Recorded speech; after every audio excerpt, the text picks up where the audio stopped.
Oh man, I got to tell you something about this 12-year-old boy, a precious kid, who was told he can't read the Bible at school to himself, not bugging anybody else. A little private time reading his Bible during free time at school. He was told he can't do this anymore.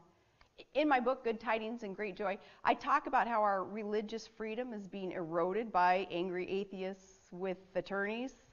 Here's another example. Not only have they challenged religion in courts and they win some of these cases, but they frequently just intimidate and harass and annoy people into caving to their atrocious, ridiculous, nonsensical demands by spreading a false understanding of what the separation of church and state means. I wish every kid in America in every civics class would learn the truth about the separation of church and state, what that actually means. We adults, we need to be refreshed in it too, so here we go. Normal people don't want to go through the hassle of litigation, right? I've been through it how many times now with people suing me over stupid things?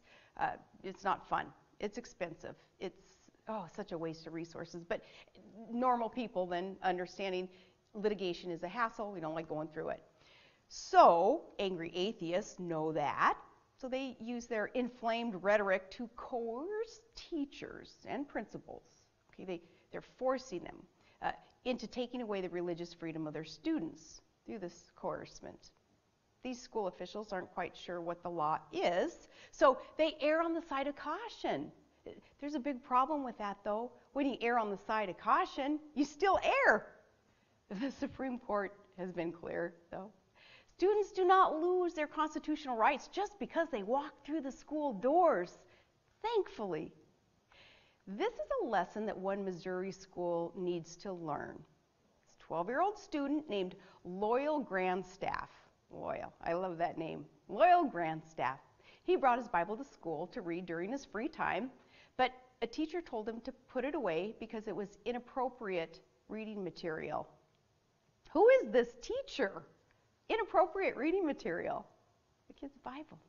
The teacher was not available for comment, but the principal explained that the Bible was not actually banned from their school. The teacher acted against school policy. I'd add she or he acted against the Constitution too, by telling the student to put away the Bible. So the principal understood part of this anyway, not the teacher though.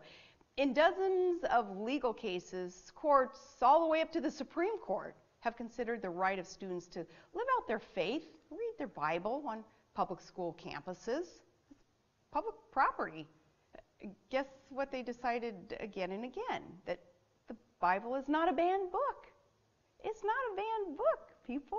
Frankly, it's really distressing to see a school official try to ban any book, especially the good book. Back in the day, back when I was at Wasilla High School, I was co-captain of the FCA, Fellowship of Christian Athletes. We would get together in a classroom on public school grounds, obviously, and we would have our Bibles, and our wrestling coach would engage us in conversation about what we were reading in the Bible and how we could apply that to our athletic endeavors. It doesn't seem like it was that long ago that we were allowed to do such a thing. It's so sad to know that today, man, kids they have to walk on eggshells when they're even talking about their faith anymore. We don't have to surrender to that though. That's not America. Freedom of religion is America. Freedom to express our faith. That's freedom of speech. We can keep striving for that understanding of what the Constitution means, and remember that freedom that was embraced and enjoyed, respected in our schools, and it helping us, helping kids, helping the school and the community. It didn't hurt anybody. We can get back to that if we just stand up, stiffen our spine, and say, no more of that erosion of our constitutional rights. This is America.